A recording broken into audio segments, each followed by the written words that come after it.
नमस्कार दोस्तों, एक बार फिर से आप सभी दोस्तों का आपके अपने YouTube चैनल पर बहुत बहुत स्वागत है। दोस्तों दिन भर की ब्रेकिंग न्यूज अपडेट है सामने निकल के आ रही है। दोस्तों एक एक करके चलेंगे, सभी मुख्य समाचार आगे इसी वीडियो में जानेंगे।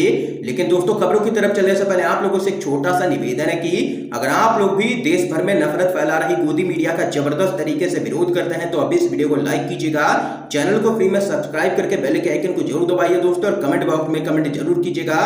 बायकॉट गोदी मीडिया, पहली बड़ी खबर जान लेते हैं।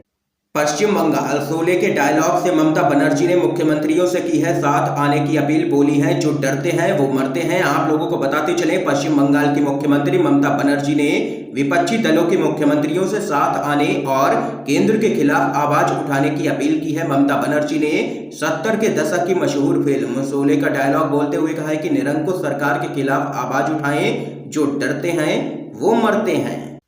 उन्होंने राज्य के मुखियाओं से बगैर डरे निरंकुश सरकार के खिलाफ आवाज उठाने की बात कही है। मुख्यमंत्री ममता बनर्जी ने कहा है कि नरेंद्र मोदी के नेतृत्व वाली सरकार एक दिन जरूर पछताएगी। उन्होंने कहा है कि हम उनकी धमकियों से डरते नहीं हैं, हम निडर हैं। बंगाल ने कभी भी हारना नहीं सीखा है, हम जीत के रहते हैं। हम हमेशा अपना सिर उठा करके चलते हैं और आगे भी चलते रहेंगे। झुकना तो नरेंद्र मोदी को ही पड़ेगा। ये यहाँ पर तो टूक कहना है मुख्यमंत्री ममता बनर्जी का। और यहाँ पर सभी बीजेपी जो शासित मुख्यमंत्री नहीं है उनसे यहां पर अपील की है ममता बनर्जी ने कि साथ आएं और केंद्र की निरंकुश सरकार के खिलाफ आवाज बुलंद करें। एक और बड़ी खबर जान लेते हैं। सिंघू बॉर्डर पर युवा किसानों ने निकाला है पैदल मार्च। कृषि कानूनों के खिलाफ आंदोलन हुआ है तेज। जी हां दोस्तों, विवादित कृषि कानून के खिलाफ दिल्ली की सीमाओं पर किसानों का प्रदर्शन लगातार तेज होता जा रहा है। आए दिन गांवों से किसान आंदोलन स्थल पर आकर के अपना समर्थन दे रहे हैं, तो वहीं युवा किसान भी लगातार सरकार पर दबाव बनाने की कोशिश में जुटे हुए हैं। इसी कड़ी में सिंघू बॉर्डर पर युवाओं ने पैदल मार्च निकाला है। इस मार्च में युवाओं ने सभी बुजुर्ग किसानों के सक्रिय प्रदर्शन की सराहना की है और इस आंदोलन में कंधे से कंधा मिलाकर के उनका सहयोग देने का भी वादा किया है। दरअसल दोस्तों दिल्ली के बॉर्डर्स पर पिछले कुछ दिनों से लगातार युवाओं के बड़े जत्थे आ रहे हैं। संयुक्त किसान मोर्चा ने अपने बयान में कहा है कि इस आंदोलन की शुरुआत से ही युवाओं ने महत्वपूर्ण भूमिका निभाई है। समय समय पर हर एक भूमिका में युवाओं ने इस आंदोलन को मजबूत किया है। युवाओं की सक्रिय भागीदारी के कारण से इस आंदोलन में निरंतर ताकत बनी हुई है। आने वाले समय में सरकार को झुकना ही पड़ेगा, ये यहाँ पर साफ कहना है युवा किसानों का। अगली बड़ी खबर जान लेते हैं। यूपी बीजेपी में योगी को हटाने के लिए हलचल हुई है तेज। पहली बार बीजेपी ने लिया है सीएम योगी आदित्यनाथ पर फीडबैक। यूपी के मंत्रियों से अकेले में मिले भाजपा के महासचिव, कई मंत्री और यहां पर कई विधायक, जो कि यहां पर संख्या 100 से भी पार हो सकती है, वो यहां पर नाराज चल रहे हैं योगी आदित्यनाथ से। आप लोगों को बताते चले, साल 2022 में होने वाले विधानसभा चुनावों को लेकर के बीजेपी ने अभी से ही तैयारियां शुरू कर दी है। 2017 में उत्तर प्रदेश में योगी आदित्यनाथ के सत्ता में आने के बाद पहली बार पार्टी ने फीडबैक लिया है। पार्टी के राष्ट्रीय महासचिव संगठन बीएल संतोष ने लखनऊ में मंत्रियों और पार्टी नेताओं के साथ आमने सामने बैठक की है, जिसके बाद उन्होंने मुख्यमंत्री योगी आदित्यनाथ के साथ भी उनके आवास पर एक अलग बैठक की है। पार्टी के राष्ट्रीय महासचिव का राज्य में दौरा ऐसे समय में हुआ है जब कोरोना की दूसरी लहर से निपटने को लेकर के राज्य सरकार पर लगातार सवाल खड़े होते रहे हैं। राज्य के कई मंत्री और विधायक ने नेतृत्व के बारे में सार्वजनिक रूप से बयान भी दे दिया था। इसके साथ ही यहां पर पंचायत चुनावों में भी पार्टी का प्रदर्शन खराब रहा। और यहां पर सूत्रों के अनुसार एक खबर सामने निकल के आ रही है कि बड़ा बदलाव देखने को मिल सकता है उत्तर प्रदेश की सरकार में। यहां पर देख सकते हैं, यहां पर योगी आदित्यनाथ पर फीडबैक लिया गया है। कई विधायक, मंत्री, सांसद यहां पर बागी बताए जा रहे हैं और यहां पर उनका साफ कहना है या तो योगी को हटाइए, नहीं तो हम विधानसभा चुनाव से पहले इस्तीफा दे देंगे। ये बड़ी खबर है दोस्तों। एक और अपडेट आप लोगों को बताते चलें। सारे मुख्यमंत्री मिलकर के पीएम मोदी से करें कोरोना टीका नीति बदलने की बात, मैं पहल को तैयार हूं, बोले हैं बीजेपी शासित मध्य प्रदेश के सीएम शिवराज सिंह चौहान। आप लोगों को बताते चले, कोरोना वायरस टीका से जुड़ी नीति को लेकर के बीजेपी शासित मध्य प्रदेश के मुख्यमंत्री शिवराज सिंह चौहान ने अहम बात कही है। बोले हैं कि वैक्सीन पॉलिसी बदलने के मसले पर सभी राज्यों के मुख्यमंत्री साथ मिलकर के प्रधानमंत्री नरेंद्र मोदी से बात करें। शिवराज इस बाबत पहल करने के लिए भी तैयार हैं। यहाँ पर दोस्तों देख सकते हैं कि कोरोना टीका नीति को लेकर के बीजेपी शासित मध्य प्रदेश के मुख्यमंत्री भी सवाल खड़े कर रहे हैं और सभी मुख्यमंत्रियों से मिलकर के पीएम से करें कोरोना टीका नीति बदलने की बात। ये यहाँ पर बयान सामने निकल के आया है शिवराज सिंह चौहान का।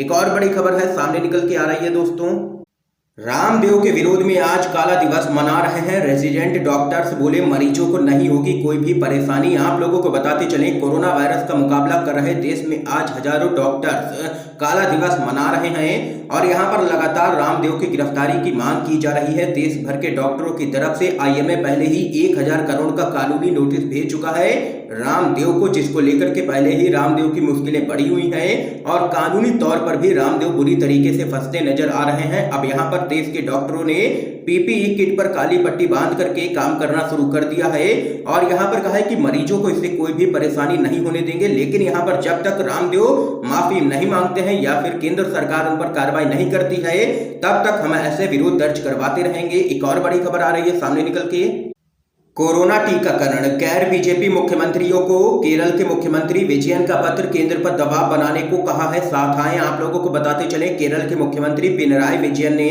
गैर भाजपा शासित राज्यों के 11 मुख्यमंत्रियों को पत्र लिखकर के केंद्र पर कोविड-19 के टीके खरीदने और मुफ्त सार्वभौमिक टीकाकरण सुनिश्चित करने के लिए दबाव बनाने के वास्ते एकजुट प्रयास करने की अपील की है। विजयन ने ट्वीट किया, सहकारी संघवाद की भावना के अनुरूप 11 मुख्यमंत्रियों को पत्र लिखे गए हैं। यह दुर्भाग्यपूर्ण है कि केंद्र टीके खरीदने, मुफ्त सार्वभौमिक टीकाकरण सुनिश्चित करने संबंधी अपने कर्तव्य से बचना चाहता है। समय की मांग है कि हमारी वास्तविक मांग के लिए दबाव बनाने के वास्ते संयुक्त प्रयास किए जाएं ताकि केंद्र तुरंत कार्रवाई करे।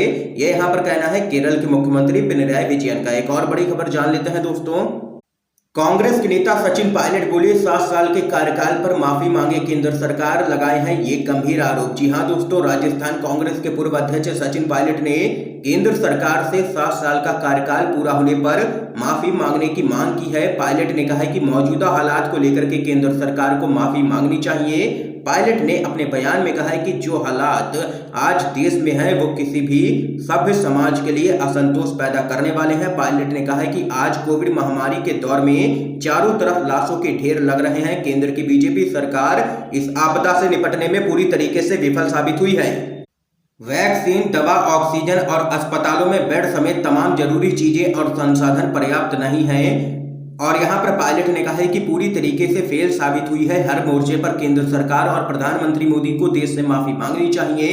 एक और बड़ी खबर जान लेते हैं दोस्तों, वैक्सीनेशन पॉलिसी पर सुप्रीम कोर्ट हुआ है सख्त, कहा सरकार जागे उसे जमीनी हकीकत का होना चाहिए अंदाजा। आप लोगों को बताते चलें ग्रामीण और शहरी भारत में डिजिटल विभाजन को उजागर करते हुए सुप्रीम कोर्ट ने सरकार से कोविड टीकाकरण के लिए कोविन पर रजिस्ट्रेशन अनिवार्य बनाए जाने, उसकी टीका खरीद नीति और अलग अलग दाम को लेकर के सवाल पूछते हुए कहा है कि अभूतपूर्व संकट से प्रभावी तौर पर निपटने के लिए नीति निर्माताओं को जमीनी हकीकत से वाकिफ होना चाहिए। ये यहाँ पर सुप्रीम कोर्ट हो चुका है सख्त केंद्र सरकार पर। एक और बड़ी खबर आ रही है सामने निकल के, कर्नाटक कांग्रेस ने किसानों के लिए राहत पैकेज की है मांग, कहा किसान अपनी फसल कम कीमतों पर बेचने के लिए मजबूर हैं। विपक्षी कांग्रेस ने कर्नाटक सरकार से कोविड के कारण जारी लॉकडाउन के प्रभाव से जूझ रहे किसानों को राहत देने का आग्रह किया है।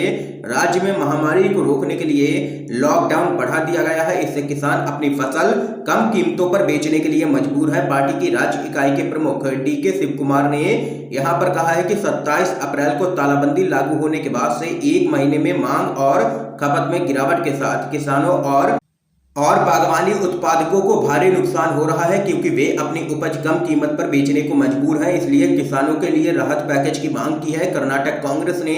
एक और बड़ी खबर आप लोगों को बताते चलें, ब्लैक फंगस के मरीजों के इलाज पर कांग्रेस के नेता राहुल गांधी ने केंद्र सरकार से पूछे हैं 3 सवाल, किया है जोरदार हमला। आप लोगों को बताते चले ब्लैक फंगस महामारी के बारे में केंद्र सरकार स्पष्ट करे कि इसकी दवाई की कमी के लिए क्या किया जा रहा है और वहीं मरीज को इस बीमारी की दवा दिलाने की क्या प्रक्रिया है। इलाज देने की बजाय मोदी सरकार जनता को औपचारिकताओं में क्यों फंसा रही है।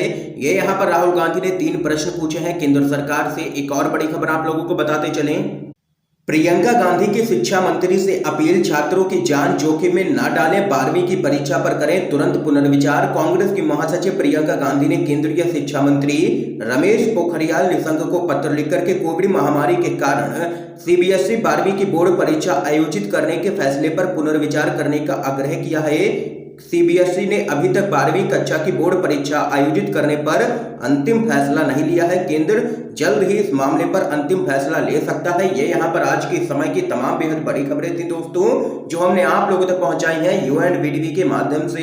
अगर आप लोगों को ये वीडियो पसंद आया हो तो लाइक कीजिएगा, ज्यादा से ज्यादा इस वीडियो को शेयर कीजिए ताकि आप सभी के दोस्त इन खबरों को जान सकें। वीडियो देखने के लिए दोस्तों आप सभी का बहुत बहुत धन्यवाद।